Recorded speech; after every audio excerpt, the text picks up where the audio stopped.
इस चार्ट में जैसे आप देख सकते हो, जैसे जैसे आप समुद्र की गहराइयों में घुसते जाते हो, ऑर्गेनिजम्स का साइज बड़ा होते जाता है। इनफैक्ट सिर्फ यही क्यों, हम इसे एक मैक्रो पर्सपेक्टिव से भी अगर देखें, तब भी यू विल नोटिस कि पहले तो जमीन पर रहने वाले सबसे बड़े जीव अफ्रीकन एलिफेंट, आसमान में उड़ने वाले सबसे बड़े जीव एल्बाट्रॉस से एटलीस्ट 3 गुना बड़ा है, और फिर आगे डीप सी में रहने वाला सबसे बड़ा जीव ब्लू व्हेल इस अफ्रीकन एलिफेंट से भी 11 गुना ज्यादा बड़ा है। Isn't that contradictory? क्योंकि टेक्निकली आसमान से पानी की गहराइयों तक आते आते जिस इंटेंसिटी से डेंसिटी और प्रेशर बढ़ता है, उस इंटेंस प्रेशर के तले ये साइज का ट्रेंड तो बिल्कुल उल्टा चलना चाहिए था और डीप सी के जीव सबसे छोटे होने चाहिए थे। सो डीप सी में आखिर ऐसा क्या खेल चल रहा है जो शायद हम समझ नहीं पा रहे हैं? वेल, इसी के सवाल के साथ हमने इन डीप सी मॉन्स्टर्स की एवोल्यूशनरी हिस्ट्री पर रिसर्च करना शुरू किया और फिर हमें पता चला कि आज के जितने भी डीप सी जायंट्स हैं वो सारे आज से 66 मिलियन साल पहले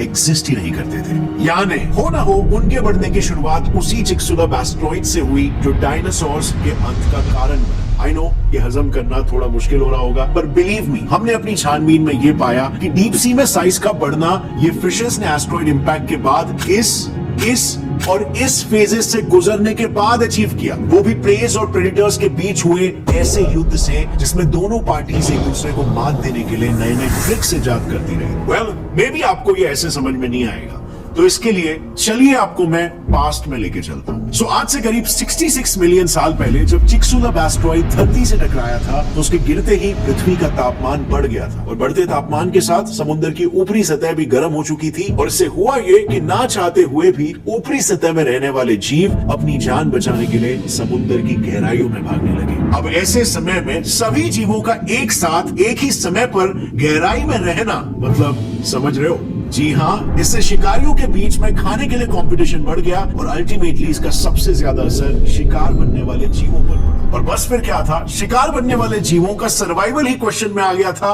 और इसीलिए एक स्ट्रक्चरल चेंज आना बिल्कुल नेसेसरी था। मीटियोर क्रैश के कुछ ही सालों में शिकारों में कुछ वियर्ड जेनेटिक म्यूटेशन देखने लग गए जिससे कि उनके अंदर बदलाव शुरू हो गया। सबसे पहले तो उनका स्किन कलर ही रेड हो गया जिससे कि इन जीवों को समुद्र की गहराइयों में काफी अच्छा एडवांटेज मिलने लग गया क्योंकि ये दिखाई नहीं देते। अब आई नो आप लोग में भी पूछोगे कि ये लाल कलर पानी में दिखाई क्यों नहीं देगा? वेल, शायद आप कुछ भूल रहे हो। रेड लाइट समुद्र की गहराई तक आते आते फिल्टर हो जाता है, बिकॉज ऑफ विच कोई रेड लाइट बचता ही नहीं है जो इन लाल फिशेस से रिफ्लेक्ट होकर प्रेडेटर्स की आंखों तक पहुंचे। नतीजा, इन चेंजेस ने सारा गेम प्रेस के फेवर में पलट दिया और इसे टैकल करने के लिए प्रेडेटर्स ने फिर अपना दाव खेला। वो over a period of time evolve हुए इस तरीके से कि वो अंधेरे में प्रे को देखने के लिए अपनी खुद की लाइट इजाद किए, जिसे आज हम साइंटिफिक भाषा में बायोल्यूमिनेसेंस कहते हैं, जो कि नेचर की एक ब्यूटी है बाय द वे। अब प्रेडेटर्स को इसकी मदद से लाल हो या काला हर रंग अंधेरे में साफ दिखाई देने लगा और इससे उस वक्त प्रेडेटर जीव फिर एक बार प्रेस पर भारी पड़ने लगे। यानी अगेन ऑल बॉल प्रेस के कोर्ट में था और उनकी बारी थी अपने सर्वाइवल के लिए एक तगड़े स्ट्रक्चर में तब्दील होने की जो उनके सर्वाइवल रेट्स को बढ़ा सके। और जानते हो उसके बाद उनमें किस प्रकार का एवोल्यूशन आया? नहीं, उनका साइज अभी तक नहीं बढ़ा। वेल, उस दौरान उन्होंने एक ऐसा फीचर डेवलप किया जो कि एक ब्रिलियंट और अनोखा सोल्यूशन था कि लाइट प्रैक्टिकली उनके बॉडी के आर पार जा सकती थी। सो अब क्या लगता है आपको, इस नए फीचर ने क्या उन प्रे फिशेस को उनके सर्वाइवल में हेल्प की होगी? जब प्रेडेटर्स का पलड़ा भारी होने लगा तब प्रेज ने एवोल्यूशन के तहत अपनी पूरी बॉडी को ही ट्रांसपेरेंट कर लिया। मतलब बेसिकली अब प्रेडेटर्स टॉर्च लेके आए या बिना टॉर्च के प्रेज उनके सामने होंगे और फिर भी वो उन्हें देख नहीं पाएंगे। Interesting right? कि कैसे नेचर बिना किसी भेदभाव के सबको समान मौका देती है to evolve, survive and thrive. फिर वापस से कुछ मिलियन साल बाद नेचर ने सिक्का पलट दिया। एक बार फिर से खेल प्रेस के फेवर में पलट गया और प्रेडेटर्स को मजबूरन फिर सीधा नेचर को ही चैलेंज करना पड़ा। अब बेसिकली हुआ ये कि प्रेस के ट्रांसपेरेंट होने से प्रेडेटर्स अब समझ गए थे कि उनकी आंखों का अब कोई यूज नहीं था और इसीलिए उन्होंने धीरे धीरे अपनी आंखें छोटी करना शुरू कर दी, जो फिर आगे जाकर थोड़ा और इवॉल्व होने पर विद टाइम पूरी तरीके से गायब ही हो गई। सो एवोल्यूशन का एक सिंपल सा फंडा है, whatever you don't use you lose in the long run. और ऐसा ही हुआ यहाँ पर इनकी आंखों के साथ भी। अब इससे आगे क्या हुआ होगा, कैन यू गेस इट? चलो कोई नहीं, मैं बस एक कॉमन सेंस वाला सवाल पूछूंगा और आपको सब कुछ खुद ही समझ में आ जाएगा। मुझे बताओ कि आप अपने मोबाइल का कैमरा अगर ऑन रखकर कोई गेम खेलोगे तब वो गेम स्मूथ चलेगा, या फिर कैमरा बंद करके खेलोगे तब वो गेम स्मूथ चलेगा? यस, ऑब्वियसली जब बंद करके खेलोगे तब वो गेम स्मूथ चलेगा, राइट? और बस ऐसा ही कुछ हुआ उस वक्त भी इन बिना आंखों वाले प्रेडेटर्स के साथ। जैसे ही इन डीप सी प्रेडेटर्स की आंखें चली गई, उन आंखों को कंट्रोल करने के लिए जो प्रोसेसिंग पावर यूज हुआ करती थी, वो अब ये प्रेडेटर्स अपनी बाकी सेंसेस को मजबूत करने में इस्तेमाल करने लगे। बिकॉज ऑफ विच ये जीव दो अलग अलग स्पीशीज में ही ब्रांच हो गए। एक वो जो प्रेजेंट डे एंगलर फिश की तरह 1 किलोमीटर दूर से ही अपने शिकार को सूंघ सकते थे, और दूसरे वो जो प्रेजेंट डे डॉल्फिन्स और व्हेल्स की तरह एको लोकेशन से करीब 2 किलोमीटर दूर मौजूद शिकार को भी एक्यूरेटली पिन पॉइंट कर सकते थे। नतीजा, इन एवोल्यूशनरी अपग्रेड्स के बाद प्रेडेटर्स ने मानो गहरे समुद्र में कत्लेआम मचा रखा था। जो प्रे मिलता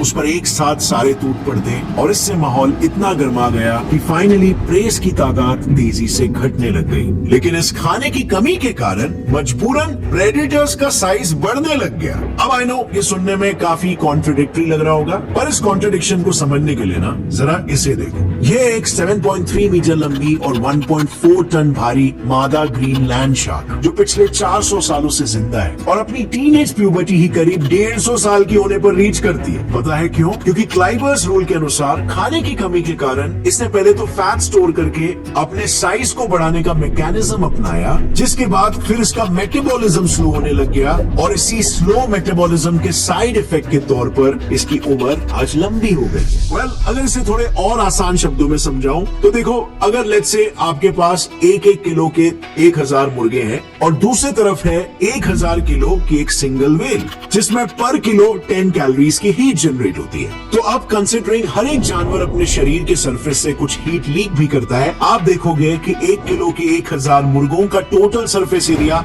1000 किलो की एक व्हेल से ज्यादा निकल कर आता है। You know why? क्योंकि एक व्हेल के शरीर में कई सारे 1-1 किलो के स्फीयर्स बाहर की तरफ एक्सपोज नहीं बल्कि अंदर छुपे हैं। यानी ऐसे जीव अब अगर कुछ खाते भी हैं तो उससे मिली एनर्जी को वो चर्बी यानी कि फैट्स के रूप में स्टोर करके अपनी साइज को बढ़ा सकते हैं, और इसके फिर आगे चलकर अपने अलग फायदे हैं। पहला तो ये कि आपकी साइज की वजह से आपसे अन्य शिकारी पंगा लेने से डरते हैं, इंटिमिडेट हो जाते हैं, और दूसरा बर्गमैन रूल के अनुसार एक्स्ट्रा चर्बी डीप सी के ठंडे पानी में स्वेटर की तरह काम करती है, जो इंसुलेशन प्रोवाइड करती है, just like in the case of these penguins. South pole की तरफ से खींची गई इस फोटो में आप ये साफ देख सकते हो कि गर्म इक्वेटर के पास रहने वाले गैलापागोस पेंगुइन्स सबसे छोटे हैं, और फिर उनसे बड़े हैं अर्जेंटाइन पेंगुइन्स, और इन सब में सबसे बड़े हैं साउथ पोल के ठंडे पानी में रहने वाले एंटार्क्टिक पेंगुइन्स। दिस शोज कि जैसे जैसे हम कोल्डर रीजन्स की तरफ बढ़ते हैं ऑर्गेनिजम्स का साइज बढ़ते चला जाता है, और बस इसमें एक एक्स्ट्रा डायमेंशन भी है, आइलैंड जाइगैंटिज्म का। Just look at these pictures. ये दोनों एक ही स्पीशीज है, वेटा,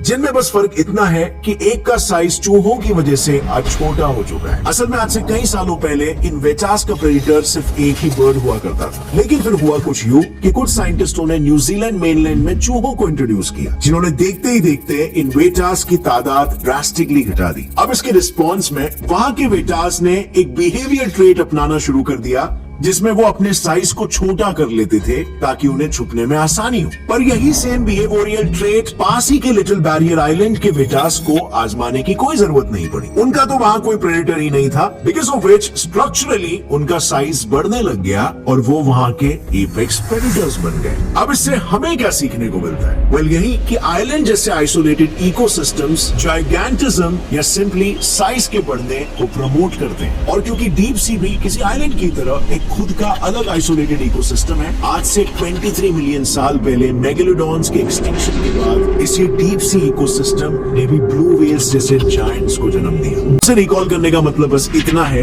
कि आइलैंड जाइगैंटिज्म वाला फिनोमेनन डीप सी में भी बिल्कुल वैसे ही काम करता है, एक्सेप्ट यहाँ पर डीप सी और शैलो सी के बीच में कोई क्लियर कट बाउंड्रीज नहीं होते, और एक गहरे समुद्र का जीव अगर खतरनाक निकला तो वो दूसरे फलते फूलते इकोसिस्टम्स को भी बर्बाद कर सकता है। सकता है। इनफैक्ट इसका एक जीता जागता एग्जाम्पल है ये नॉर्वेगियन क्रैब। असल में बढ़ते ग्लोबल वार्मिंग की वजह से पिछले कुछ सालों में ये क्रैब्स रशिया से नॉर्वेगियन कोस्ट की ओर चले गए और वहाँ उनका कोई मुकाबला न होने के कारण उन्होंने बाकी के जीवों पर हमला करना शुरू कर दिया। अब इसी से आप अंदाजा लगा लो कि अगर ये बड़े बड़े जीव सरफेस पर आ गए तो क्या होगा। और नहीं फ्रेंड्स, मैं ये नहीं कह रहा हूँ कि इंसानों को खत्म कर देंगे, क्योंकि साल 2003 में साइंटिस्टों ने डीप सी में रहने वाले इस ब्लॉबफिश को समुद्र की सतह पर लाकर देखा था, लेकिन सतह पर आते ही उस ब्लॉबफिश की हालत कुछ ऐसी हो गई थी और उसके बाद वो तुरंत मर गई। और ऐसा उसके साथ इसीलिए हुआ क्योंकि डीप सी का इंटेंस प्रेशर झेलने के लिए बना उसका शरीर सरफेस पर आते ही प्रेशर घटने के कारण अंदर से फूलने लग गया और फिर पिचक गया। पर ऐसा कब तक चलेगा? जिस तरह इन जीवों ने सर्वाइवल के लिए खुद को डीप सी के हिसाब से ढाल दिया, उसी तरह वो आगे सरफेस पर जीने के लिए बिल्कुल भी अपने आप को ढाल नहीं पाए। इनफैक्ट हाल ही में साइंटिस्टों को एक ऐसा डीप सी शार्क मिला है जिसे हमारे पूरे इंसानी इतिहास में हमने सिर्फ 2 ही बार देखा है। और अगर इस वीडियो से आपको कुछ भी नया सीखने मिला, एक लाइक जरूर ठोकना, अभी सब्सक्राइब कर लो और बेल नोटिफिकेशन दबाओ ताकि आगे आने वाली हमारी कोई भी वीडियो की अपडेट आप मिस ना हो।